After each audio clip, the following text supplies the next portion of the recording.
Semuanya, kembali bersama saya Pendeta Dil Sompotan dalam obrolan ringan lewat live streaming. Pada saat ini saya akan ngobrol dengan seorang sahabat saya yang barusan menyelesaikan S2-nya di bidang hubungan internasional di salah satu universitas swasta yang cukup terkenal di Surabaya. Dan kita akan langsung gabungkan pada saat ini teman saya, namanya adalah gabungkan untuk kita ngobrol ringan pada saat ini dengan Grace, atau kita panggil dia dengan sebutan G. Mudah-mudahan koneksinya lancar dan oke. Grace sudah tersambung dengan kita. Halo, apa kabar G? Halo, puji Tuhan, Pastor, kabar baik. Wah, ya. Lagi di mana ini sekarang? Lagi ada di Surabaya, di rumah, di apartemen. Di apartemen ya. Gimana? Sudah berapa lama di rumah, di apartemen? Nggak keluar-keluar? Kira-kira 2 bulanan, terkurung. Kira-kira 2 bulanan ya? Iya. Berarti nggak pulang ini, nggak pulang Palu? Nggak pulang ke Palu. Gimana kabar papa mama di Palu? Orang tua, puji Tuhan, semuanya sehat, diberkati Tuhan dengan kesehatan yang prima. Wah, gitu ya. Jadi kurang lebih 15 tahun lalu ya. Kurang lebih 15 tahun lalu saya ketemu G ini, tapi dulu G ini masih kecil ya. Waktu itu kami mahasiswa Unclub ada pelayanan di Toli-Toli ya, kalau nggak salah. Dan G dan keluarganya ini ada di sana dan melayani kita lah ya waktu itu di sana. Papa dan mamanya orang anggota kepolisian. Papa sampai sekarang masih aktif? Oh, masih. Oh masih ya? Tahun depan baru pensiun. Jadi sekarang di Polda Sulteng. ya. Luar biasa. Nah, G ini hebat sekali karena masih sangat muda tapi sudah tamat S2 ya. Puji Tuhan. S1-nya di mana? S1-nya di Universitas Surabaya. Oh, di Ubaya. Di jurusan? Jurusan psikologi majornya. Oh, psikologi justru ya. Psikologi. Lalu S2-nya di Hubungan Internasional di Universitas Airlangga. Di Erlangga. Agak sedikit berbeda ya dari psikologi ke HI. Tetap persamaannya adalah ilmu sosial. Oke, jadi rumpun ilmunya dia ada di rumpun ilmu sosial. Ya. Tetap kalau mau dibilang psikologi itu adalah pecahan dari ilmu sosial. Jadi hubungan internasional juga sama, itu juga pecahan dari Fakultas Ilmu Sosial dan Ilmu Politik. Jadi sebenarnya ada di satu payung. Satu payung. Kalau mau dihubungkan antara hubungan internasional sama psikologi? Macam-macam. Terserah pastor mau lihat dari pastor apa, kacamata misalnya pariwisata. Yang saya dalami itu psikologi pariwisata ada. Jadi akan ada hubungannya ketika kita berbicara tentang pengaruh global dengan negara dan juga sektor pariwisata. Oh begitu ya. Jadi ada hubungannya ya. Oh. Bagaimana sekarang ya? Orang-orang kebanyakan sekarang sudah di rumah ya. Secara psikologi kira-kira bagaimana situasi seperti saat ini?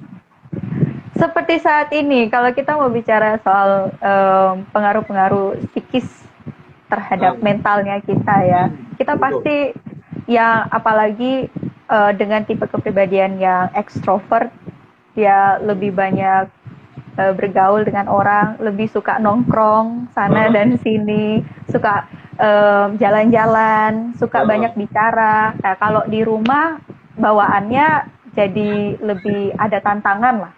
Tantangannya adalah yang seharusnya kita banyak bertemu dengan orang, kita lebih senang untuk bergaul, itu jadi semua terbatas. Iya, betul. Jadi ekstrovert lawannya itu apa? Introvert ya? Introvert. Kalau ekstrovert ini senang bergaul? Senang bergaul, lebih banyak bicara, banyak ngomong. Kebanyakan suka bicara. Kebanyakan wanita yang ekstrovert ya? Atau ada juga laki-laki yang ekstrovert? Ada banyak. Itu yang host-host di televisi itu pasti orang ekstrovert. Oh, itu pasti ekstrovert. Iya. Host-host gosip. Iya, Sule, Andre. Iya. Ya, Eh, tapi kita juga bisa bedakan ketika itu berbicara tentang profesionalitas. Ada juga yang memang karena pekerjaan mereka eh, diharuskan di depan televisi acting, iya betul, dan tidak betul. berinteraksi. Itu hanya kayak Betul. interaksinya dengan kamera kan, dengan yang mati Iya aja, betul. benda mati. Tapi Iya. kalau dia kayak misalnya dia punya banyak perbendaharaan kata yang Betul. nyerocos terus nggak Ah, pernah bisa diam. Contohnya itu ya kayak host-host yang di akun-akun gosip itu juga kebanyakan laki-laki. iya ya. Betul Mm-mm. betul. Dan Ya, itu yang cowok-cowok itu. ekstrovert pastinya ya. Ya, karena mereka banyak perbendaharaan kata. Salah satu karakteristiknya itu. Kalau introvert itu lebih banyak diam ya. Introvert itu Cool. lebih mungkin istilahnya ya cool karena dia punya dunianya sendiri. Dia Dia kayak oke. kayak membatasi diri dengan orang karena dia merasa nyaman dengan dirinya sendiri. Oh gitu ya. Jadi kalau sekarang ini yang lebih banyak terpukul itu adalah orang-orang yang ekstrovert. Ekstrovert, Iya ya, nggak bisa benar. keluar. Mm-mm. Seumur-umur hidup baru kali ini ya kejadian seperti begini ya. Ya. Oh ya, kemarin Eh, saya ke mall. Saya ke mall karena ini, karena mau ngambil, bukan mau jalan-jalan, tapi mau nah, beli sembako. Mau oke. beli sembako. Akhirnya kita ke mall karena dapat informasi di mall itu cukup banyak sembakonya. Lalu saya masuk ke mall itu, salah satu mall lah di Surabaya. Waktu masuk kita kayak masuk di satu bangunan kosong gitu. Mm-mm. Iya, Ya, jadi karena sudah sepi. sepi sekali. Wah, dan memang di mall ini rupanya yang buka itu hanya supermarket yang jual bahan-bahan pokok ya. Sementara yang lain-lain, waduh, sudah tutup semuanya. Ya. Jadi saya bisa membayangkan dulu kalau jalan-jalan ke mall itu, apalagi kalau hari Minggu, wih, berdesak-desakan di mall. Mm-mm. Tapi sekarang mallnya sepi, nggak ada orang, jalanan aja ya. Jadi tips apa nih kalau kita sekarang ini ya di rumah lah ya, tips apa yang bisa diberikan supaya kita tetap eksis lah, Produktif. produktif, Oke. betul. Ya, produktif bisa, eksis juga bisa. Kalau kita mau produktif, berarti kan lebih ke intrapersonal, lebih ke bagaimana kita membangun dirinya kita sendiri, Mhm, bagaimana kita bisa lebih mengembangkan dirinya kita sendiri mhm. tanpa mungkin keluar dari rumah. Kan? Oh, Kita bisa lebih produktif dengan membaca. Ini aja saya lagi kayak selang-seling baca tentang buku-buku romantic love lah. oh gitu ya. Tapi Iya, bukunya sudah beli duluan atau baru? sekarang zamannya digital, Pastor. Oh, Jadi kita bisa oh search yang jadi baca gratisan, ebook. Waduh. baca ebook. Saya juga ada rekomendasi nih kalau mau teman-teman semua membaca ebook gratisan dan lengkap ada Ah, di booksc.org. oke, itu adalah situs untuk membaca buku ebook, Mendownload, download ebook. mendownload. Ya, langsung bisa di-download. Berbagai macam dari hubungan internasionalnya ada, psikologinya ada, Sama iya. bahkan novel-novel juga Hmm. ada lengkap. Apa bedanya, Gen? Gratis. Baca buku ebook sama baca buku biasa gitu loh. Adakah Oh, bedanya yang terasa? Baca ya buku kalau fisik sama saya, ebook. ya kalau saya sih cenderung sebenarnya lebih suka baca buku yang ada wujudnya ya, fisik Hmm. gitu, hardcover, hard Hardcover ya. copy. Ya, Hmm. lebih suka karena Hmm. bisa langsung digaris, di highlight, Ah, terus betul. juga nggak makan baterai, Pastor. Jadi bisa hemat listrik kan? Karena biaya listrik sekarang naik ya. Biaya listrik Karena mahal. orang lebih banyak di rumah aja, Iya, pemakaian listrik naik. ya Ya. benar. Terus juga keunggulannya kalau kita punya buku fisik itu rasanya kayak lebih menyatu aja sih. Kita itu bisa Oh, kayak merasa bahwa dari lembar ke lembar itu bisa dibuka, bisa ah, lebih dimaknai iya. lah. Berarti masih lebih enak baca buku fisik daripada baca buku e-book Soft sebenarnya. copy, iya. Iya, softbook ya. Iya, karena tapi ini sudah apa ya? Perkembangan zaman ya. Ya, Lama-lama kan semuanya akan ke digital ya. Lama-lama benar. semua akan berpindah ke digital. Jadi situasi seperti ini kita harus terbiasa pada akhirnya ya. Iya. Saya ada Ter- satu agenda sebenarnya di bulan April kemarin untuk ikut satu seminar. Seminar ini tentang bagaimana menyusun buku. Oke. Dan salah satu pelajarannya juga adalah bagaimana menyusun buku di e-book. Hmm. Cuma sayang seminarnya sudah di-cancel karena corona. Wah, sayang sekali. Saya yakin Dan pasti itu menarik. iya, iya. Dan itu diselenggarakan salah satu dosen di Ubaya. Ada teman Oh, saya dosen di Ubaya, dia heeh. ada partner dengan penerbitan lah ya. Ada partner dengan penerbitan. Dosen siap dari fakultas apa itu kalau boleh tahu, Pastor? Itu sih, jadi gini, saya kan dulu itu sempat bikin buku.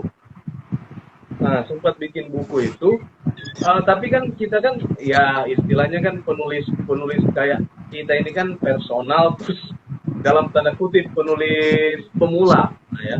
Oke. Jadi untuk cari penerbit itu kan rada-rada sulit kalau nggak punya koneksi. Iya. Ya, ya kalau sih untuk cuma tulis biasa, terbit biasa, no problem sih. Tapi kan Mm-mm. kalau untuk ada ISBN, ada hakinya, ada ya untuk dipasarin di toko buku kan harus ada penerbit yang cukup bagus. Ya. Nah, saya waktu itu dipanggil, jadi ada teman yang telepon, teman ini dosen Ubaya. Heeh. Terus dia telepon, ayo datang di sini. Jadi saya datang ke Ubaya, Oke. lalu rupanya ada penerbit dari Jogja yang mau menerbitkan buku-bukunya Fakultas Psikologi. Ah. Fakultas Psikologi Ubaya. Jadi saya ketemu dengan Prof. Jati. Kenal nggak? Oh ya, itu dosen Iya. saya. Jadi saya meeting di ruangnya dia, di ruangnya Prof. Oh, Jati. wah, Iya. kangen. Di ruangnya Prof. Jati, meeting sama mereka, sama ada beberapa dosen psikologi. Jadi penerbit ini ada apa ya, kerjasama dengan dosen dengan Fakultas Psikologi untuk buku-buku diterbitkan lewat mereka. Nah, teman saya yang bawa saya di situ, dia sebenarnya dosen ekonomi, Hmm. tapi dia yang apa ya, contact personnya lah untuk menghubungkan fakultas ini sama sama penerbit. Penerbit. Oke. Iya, sama penerbit. Akhirnya saya karena teman sama teman ini jadi ikutkan. Hmm. Itu akhirnya istilahnya masuk rombongannya mereka lah. Lalu Ya. ya diterbitkan. Waktu itu saya bukunya tentang ini sih, gereja multimedia. Oh, Gereja oke. multimedia. Iya. Heeh. Itu menarik Ah, kalau kita lihat sekarang, kebanyakan kan semua sekarang pelayanan di gereja sudah pindah ke digital semuanya dengan adanya corona. Gimana Ge punya pandangan soal ini? Oke, Efektifkah pelayanan lewat digital ini? pelayanan digital. Kalau saya sendiri sih mengikuti dengan pengaruh-pengaruh globalisasi ya. Kita Ah, memang harus catch up globalisasi, dan bahwa globalisasi itu sebenarnya memudahkan kita dari banyak aspek. Dan kalau mau dibilang salah satu pengaruh yang dibawa itu adalah digitalisasi, era digital. ya betul. Ya, era digital itu aksesnya mudah dan juga murah. Ya betul. Orang tidak perlu bersusah payah untuk menggunakan atau untuk memanfaatkan digital itu.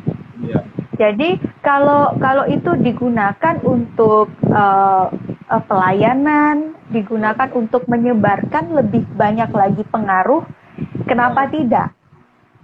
Itu ya, kan betul. lebih baik jadinya. Ya, Kalau saya sih lihat, kita akan terus melihat ini sebagai dua mata.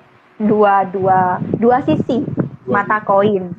Ya, jadi koin itu kan ada dua sisinya. Kita bisa lihat itu pengaruh positif dan negatif akan selalu beriringan. Gitu. Kalau kita lihat di gereja, tentu saja ada pro dan kontra. Ada orang-orang tua itu lebih khususnya mereka akan kontra karena mereka melihat mungkin melihat kurang kusuk. Iya. Jadi ada Christian Mandagi bilang betul katanya. Halo, ini teman dari Palu ini. Oh, teman dari Palu. Jadi kalau orang-orang tua itu mungkin bakal melihat karena mereka cara berpikirnya konvensional ya, mereka lebih tradisional gitu. Jadi melihatnya itu kayak segala sesuatunya harus sesuai pakemnya, harus sesuai liturgi, harus sesuai dengan apa yang sudah berlaku. Mungkin masih ada kayak pemikiran tradisi itu masih terbawa. Jadinya agak susah untuk mengikuti dengan kita yang sekarang itu ada di era sudah mulai berpikir change, lebih terbuka. Iya, betul. Karena kan ya ini era di mana kita milenial, kita ada di dunia yang sudah jauh berbeda. Sedangkan orang tua mereka ada di dunia yang lama dan itu juga butuh proses untuk bisa kita kenalkan ke mereka. Walaupun itu susah, tapi bukan berarti tidak mungkin, pasti bisa. Saya punya pengalaman kemarin hari Sabat. Jadi ini satu baik juga lah ini digital ini kan, karena kemarin hari Sabat saya diundang untuk bicara di Denpasar. Tapi saya tidak ke sana. Oke, ya. Iya kan? Jadi dengan aplikasi online ini, saya ada di Surabaya, tapi saya bisa berkhotbah pada saat yang sama di Denpasar, di anggota Jemaat ada di sana. Ya ini salah satu blessing dari digital inilah. Walaupun kita berbeda tempat, ya seperti sekarang inilah kita berbeda tempat, tapi kita bisa ngobrol ya. Kita bisa ngobrol sama-sama. S2-nya di hubungan internasional itu belajar apa? Belajar soal apa aja itu? Hubungan internasional. Mungkin orang-orang itu asing ya, atau mungkin kurang familiar. Kalau di pemikiran saya, ini mau jadi dubes, kerja di kedutaan ya, karena hubungan internasional kan. Apa betul seperti itu? Ya tidak harus juga sih, karena banyak orang yang mau masuk di kedutaan, mau masuk di konsulat, jadi pasti persaingannya sangat ketat. Jadi sebenarnya di tiap-tiap universitas itu pasti akan mengunggulkan mereka punya kayak ciri khas sendiri. UNER punya ciri khas sendiri, UGM punya, dan UI juga punya. Ini yang HI-nya cukup ada nama lah. Kalau di UNER sendiri sebenarnya kita belajar tentang HI yang lebih ke modern. Gitu. HI yang dulu dengan HI yang sekarang itu sudah jauh berbeda. Karena kan kita mengikuti perkembangan zaman. HI itu juga salah satunya menjelaskan kenapa kok terjadi misalnya ada illegal fishing, kenapa bisa ada penjualan manusia, kenapa itu juga bisa menjelaskan bagaimana nuclear weapon itu diciptakan atau itu fungsinya buat apa, sampai penyebaran seperti pandemik atau epidemik yang sekarang lagi happening, itu juga bisa dijelaskan dengan HI, dengan teori-teorinya. Tuh. Ya. Berarti luas banget ya? Luas, cakupannya luas. Kalau saya akan lebih banyak berbicara mungkin tentang pariwisata, bisa dihubungkan dengan psikologi, karena saya memang penelitiannya di situ spesialisasinya. Pariwisata ya? Pariwisata. Ngomong-ngomong pariwisata, gara-gara corona ini kayaknya pariwisata yang paling anjlok ini ya. Anjlok, benar. Benar.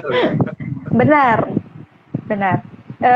pariwisata itu kenapa kok menarik? Saya ambil ke bagian itu karena semua aspek dalam globalisasi itu bisa tergambarkan dalam ranah ini, domain ini, pariwisata.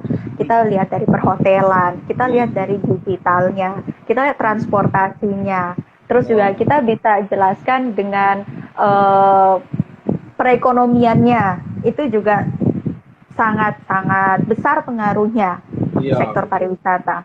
Terus juga kita bisa lihat dari bagaimana orang keluar masuk, migrasi karena pariwisata. Jadi ya, saya pikir ini sektor yang bisa menggambarkan betapa besar pengaruh globalisasi terjadi dalam satu negara atau bahkan pada satu suku atau satu daerah. Oke, ini HI ini jadi titelnya apa? Apa magister? Magister Hubungan Internasional kalau punya UNER. Jadi apa? M Hub In. M Hub In. Oh, M Hub In ya. Iya. Wow, luar biasa. Panjang. Ya. M Hub In. Iya. Jadi SPSI M Hub In. M Hub In. Ada rencana ini terus ke dokter? Sebenarnya ada, didoakan pendeta. Didoakan. Oh iya, kita doakan. Ada. Iya, tapi mungkin dalam waktu dekat belum ya, karena untuk mengambil S3 itu saya rasa perlu persiapan yang lebih baik secara mental maupun finansial. Iya, finansial ya. Jadi saya kemarin juga ngambil S2, tapi sekarang ini kan saya agak sependapat ini dengan G, karena sekarang ini kita perlu memang ada orang bilang, oh kalau S1 ini harus S2 ini ya. Tetapi kan sekarang itu ilmu itu harus lintas kan. Supaya dalam melihat sesuatu itu dari kacamata yang utuh. Ya. Ya kan. Ada kalau G kan ya ada faktor psikologinya, ada faktor hubungannya, ada kan lebih utuh melihatnya. Nah, saya kemarin ambil hukum, S2-nya hukum. Jadi tadinya itu M.Hum sebenarnya. Tapi sudah dirubah jadi M.H. Iya. Jadi latar belakang yang pertama itu sarjana agama, kemudian ambil di hukum. Nah, dari sini saya meninjau tentang IMB rumah ibadah, itu tesis saya. IMB izin mendirikan rumah ibadah. Ya. Itu kan banyak masalah sekarang ini kan, dan itu saya tinjau dan saya kupas dan adalah buku untuk itu ya. Kalau G sendiri tesisnya tentang apa untuk hubungan internasional ini? Kalau saya tesisnya saya ambil ini agak sensitif ya. Agak sensitif. Ya agak sensitif. Makanya di embargo tesis saya tidak dipublis untuk dua tahun ke depan. Oh berarti jadi, itu isu hangat dong? Iya itu isu yang isu hangat. Ya sensitif di satu daerah. Iya. Bisa jadi itu jadi solusi yang baik di kemudian hari. Sebenarnya, karena saya menawarkan solusi di bagian kesimpulan, tapi tetap saja karena mengingat kondisi yang masih belum kondusif sekarang di daerah tersebut, saya tidak mau menyiram dengan bensin api itu. Semakin besar nanti api yang ya. Jadi di Surabaya ini sudah kurang lebih berapa tahun? Dari 2011, 9 tahun. 9 tahun ya. Wow. Ya. 9 tahun. Sejak tamat ini langsung sekolah terus ya. Ada jedanya, Pastor. 2015 terus S1, terus sempat coba usaha kecil-kecilan di Surabaya, di Banggai Laut di Sulawesi. Oh di Sulawesi. Oh Oke. Sulawesi sempat coba usaha kecil-kecilan. Waktu itu memang saya sudah mau terjun langsung ke dunia usaha. Karena saya lebih cocok kayaknya di dunia usaha ya. Mau bisnis Oh sendiri gitu. walaupun iya, saya maunya seperti itu. Tapi orang tua ya maklum lah orang tua di Sulawesi ya Iya. berpikiran berbeda. Karena mereka melihat bahwa mereka itu punya prinsip hidup begini, orang tua mungkin bisa jadi tidak punya harta yang bisa diwariskan, apalagi untuk anak perempuan, kan? Orang tua hanya punya uang dan uang itu bisa membiayai kalian kuliah. Jadi sebagai wanita kalian hanya bisa diwariskan pendidikan dan kalianlah yang mencari jalan kalian sendiri. Makanya itu orang tua inginkan saya untuk segera lanjut S2 dan kalau sudah selesai S2 ya baru terserah mau bikin apa. Ya, di satu sisi itu betul ya, dan dia harus bersyukur sama Tuhan karena ada begitu banyak orang mau kuliah tetapi tidak ada biaya. Dalam arti kata orang tua mungkin tidak support dengan finansialnya, ya kan? Tapi pengen, tapi kan nggak bisa. Tetap kuliah S2 itu perlu biaya, kecuali ambil beasiswa ya. Lalu di sisi yang lain juga, menurut saya sih, lebih baik sekolah itu sebelum menikah. Ya, karena kalau sudah menikah kemudian sekolah, maka effortnya agak lebih besar sedikit. Benar. Iya, jadi selagi sekolah aja, sekolah terus ya. Sekolah terus. Dan orang tua itu udah benar itu, sudah benar itu, sudah benar mendorong anaknya. Cuma menarik juga ini. Jadi lebih tertarik di entrepreneurship. Iya, di dunia usaha. Karena mungkin karena karakter saya itu saya bisa bilang saya karakternya keras kepala, suka terobosan, suka ya tidak bisa diatur, maunya bergerak sendiri sesuai dengan kreativitas dan inovasi yang saya punya. Gitu. Kenapa nggak coba ini bisnis startup sekarang ini kan cukup kencang. Iya, cukup menarik perhatian ya startup itu. Cuma untuk sekarang ini saya masih melihat kira-kira startup apa yang bisa bergerak, maksudnya dalam waktu beberapa waktu ke depan itu bisa booming lah, nggak yang stuck. Tentunya bukan di sini lah ya, lebih ke daerah mungkin ya. Ya. Dan situasi sekarang kalau saya lihat kan kebanyakan orang sekarang beli itu memang dari rumah sekarang, apalagi ditambah situasi seperti saat ini kan. Orang takut keluar, malas keluar dan lain sebagainya, akhirnya melakukan segala sesuatu dengan smartphone-nya, termasuk dalam soal beli-beli ya. Beli apa saja. Saya tadi baru beli masker. Baru beli masker online. Tapi saya custom maskernya itu saya custom. Oh gitu. Jadi masker tapi ada tulisan kita lah di sini. Oh begitu. Wah Custom. Bagus ya. Jadi ada kayak penanda. Ini namanya ini. Gereja. Oh gereja. Tulisan gereja. Logo sama kan ya biar apalah ya, biar agak ya ketahuan. Masker. Tapi kalau ada nama kayaknya itu sesuatu yang bagus lah ya. Iya, berbeda. Dan saya beli itu online tadi. Iya, benar. Iya. Benar. Itu juga salah satu shopping gitu. Saya sempat berpikiran untuk mulai dari shop jual-jualan barang. Awalnya tuh karena saya banyak barang-barang bekas kan, pre-love itu pas barang bekas pre-love. Dan itu jarang kepake. Jarang kepakainya karena mungkin karena kita wanita ya suka beli baju, beli terus ditumpuk cuma masih dalam plastik terus nggak pernah dipakai. Wow, wow, wow. Daripada sayang kan, Iya.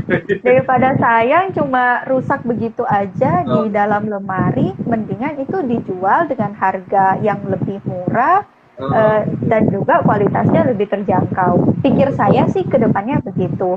Cuma untuk sekarang ya saya masih terjebak di Surabaya.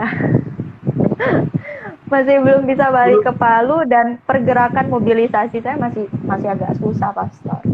Oh, jadi rencananya itu sebenarnya sudah mau balik ke Palu. Ada rencana kalau kalau misalnya flightnya sudah dibuka kembali, perbatasannya bisa dilewati, Ah, mungkin awal Juni saya mungkin ada rencana balik ke Palu. Bali ya. Jadi ada teman saya kemarin ngobrol juga kayak gini, ngobrol kayak gini, Ya. streaming gini. Nah, teman saya ini, mereka, saya tanya kan, lagi di mana sekarang? Terus dia bilang lagi di Singkawang. Loh, kok sudah di Ah, Singkawang? Saya tahu dia ini domisili di Jakarta. Saya tahu di Jakarta. Tapi waktu live begini terus saya tanya, lagi di mana? Oh, lagi di Singkawang. Loh, kok sudah di Singkawang? Apa pindah kerja di sana atau bagaimana? Lalu dia jawab, sebenarnya kami ke Singkawang mengunjungi orang tua sekaligus halo. berlibur. Iya, kedengaran? Iya iya, oke. Nah, nah, jadi teman saya ini waktu live saya tanya lagi di mana? Lagi di Singkawang. Saya tahu dia posisinya ada di Jakarta kerjaannya. Dia Mm-mm. kuliah di Jakarta. Saya bilang, loh kok ada di Singkawang? Kaget saya kan. Terus dia bilang, iya, kita lagi liburan ke Singkawang. Oke. Terus jadilah corona ini. Jadi nggak bisa pulang. Wah, wah itu berita buruk. Jadi nggak bisa pulang. Hmm. Tapi saya dengar Sampai sekarang. Surabaya sampai sekarang. Tapi saya dengar, saya baca media online kayaknya penerbangannya sudah mau dibuka deh. Surabaya sudah buka kan? Eh, Jakarta Surabaya, Surabaya Banjarmasin kayaknya udah buka. Oh, oh gitu. Saya baru tahu loh ini, Ah, Pastor. tapi penumpangnya mungkin masih sedikit ya. Hmm, saya berharap Cuma sih kan sudah bisa langsung kembali ya ini. lebih enak dengan keluarga ya.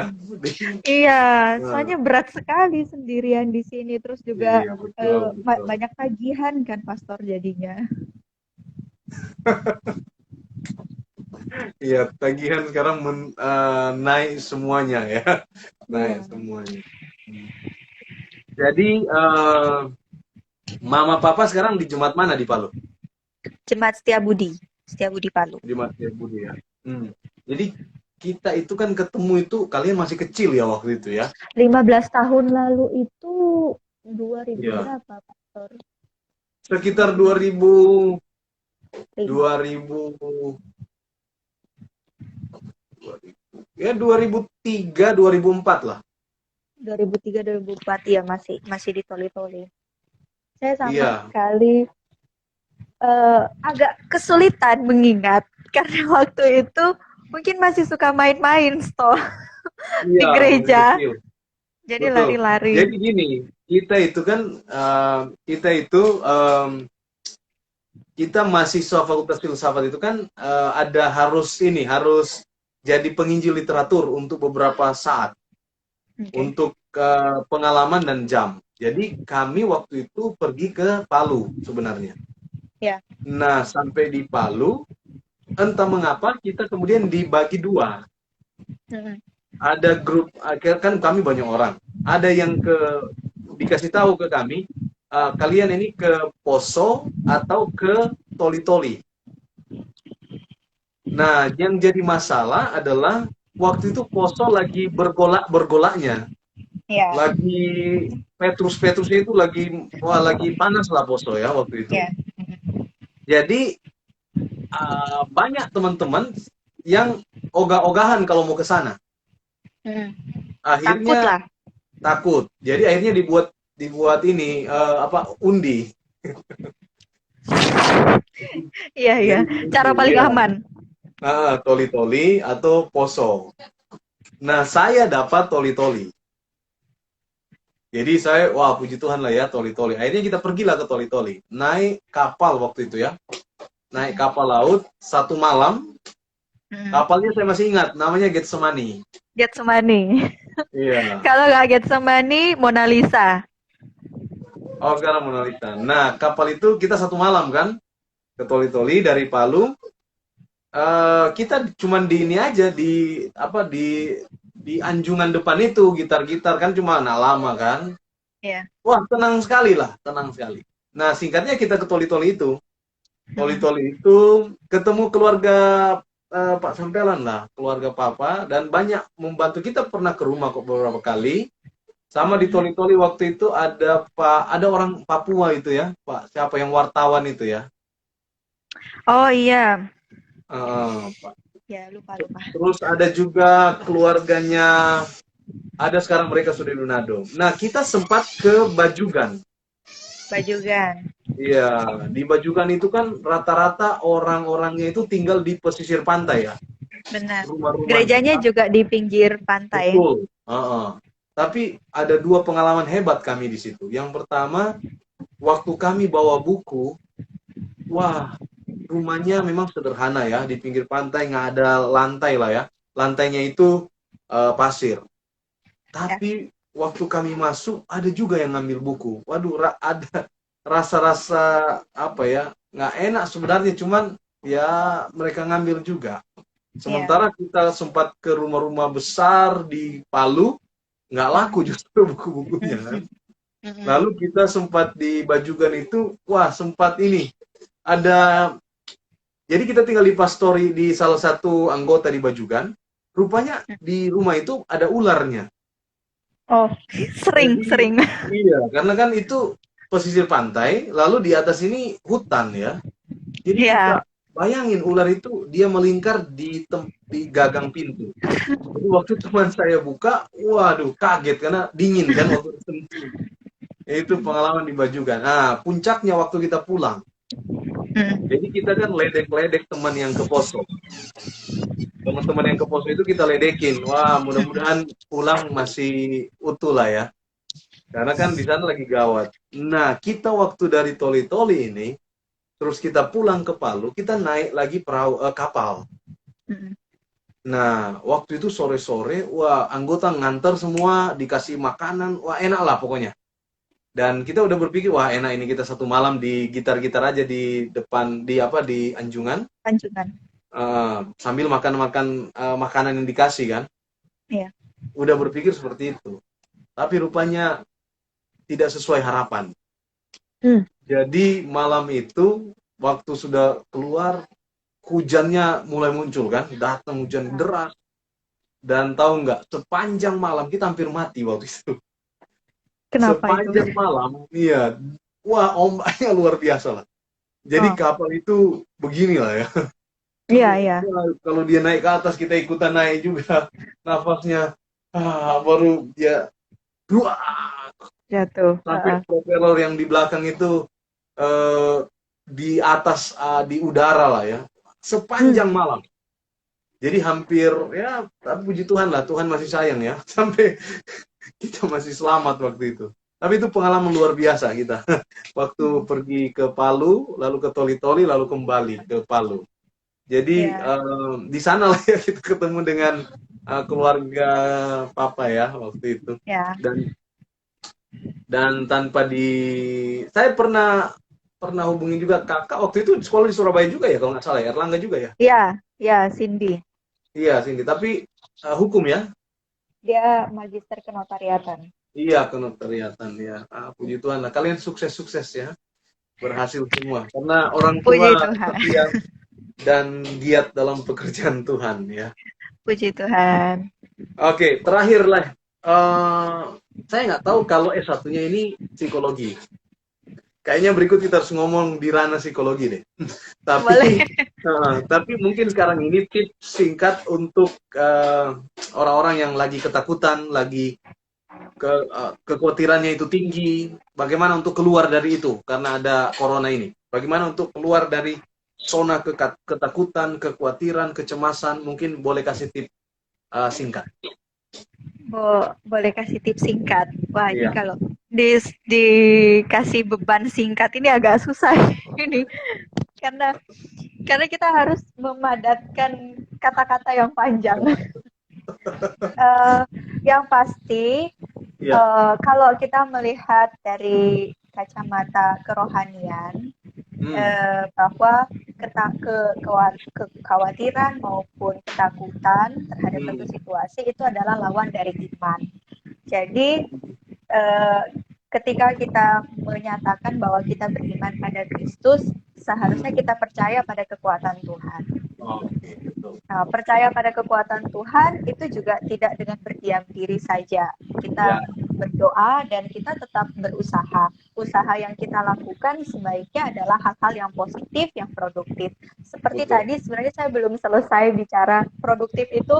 Kalau yang saya lakukan adalah baca buku, Baca lalu buku, juga ya ada baca buku, olahraganya, olahraga, workout itu kan workout. kita bisa lihat dari YouTube, Betul, betul. sederhana-sederhana saja, lalu bersih-bersih, bersih-bersih rumah. Oh, Iya, karena bersih itu tanda dari kita adalah orang-orang yang beriman pada Tuhan, ya kan? oh, luar Tuhan biasa. tidak punya anak-anak yang kotor, yang jorok, yang Iya, malas-malasan. betul, Kita harus betul. bersih-bersih dan lakukan hobi, salurkan Lakukan hobi. hobi. Oke. Ya, hobi itu bisa jadi memasak, lalu bisa Memasak, juga bernyanyi, nyanyi di bernyanyi. skule, atau bisa dancing, Iya, iya. nari, dan lain sebagainya. Oke. Kayaknya menarik kita punya obrolan ini dan kita harus sambung lagi karena waktu kita Iya, ini cuma 60 menit nih, 60 menit di iya. live ini. Nanti kita sambung next time, nanti kita atur waktu lagi. Oke, Tapi Mas Tor.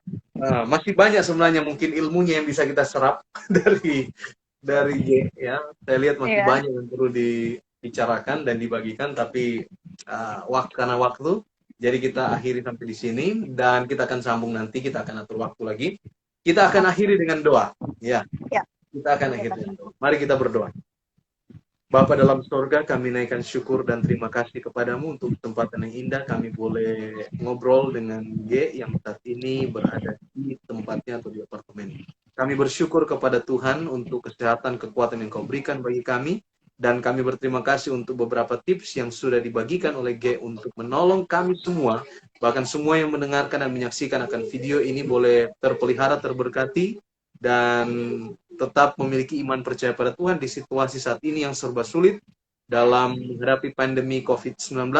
Kiranya Tuhan akan selalu menolong kami lewat tips-tips yang sudah dibagikan, boleh memberikan kepada kami kelegaan, ketenangan, dan kami boleh tetap produktif di rumah kami walaupun situasi seperti saat ini. Hamba berdoa untuk Tuhan berkati dalam rencananya untuk kembali ke Palu, untuk bertemu dengan keluarga di sana. Tuhan kiranya menolong agar diberikan kemudahan pada waktunya nanti boleh dapat kembali ke Palu untuk boleh bertemu dengan keluarga yang ada di sana. Berkati dalam semua kegiatan selama berada di Surabaya ini. Terima kasih Tuhan, Engkau dengar jawab doa kami. Dalam nama Yesus kami persembahkan doa ini. Amin. Amin. Terima kasih banyak, Terima kasih G Pastor. waktunya. Ya, nanti kita sambung lagi ngobrol-ngobrolnya. Tuhan berkati ya. Oke. Tuhan memberkati. Bye. Bye. Bye.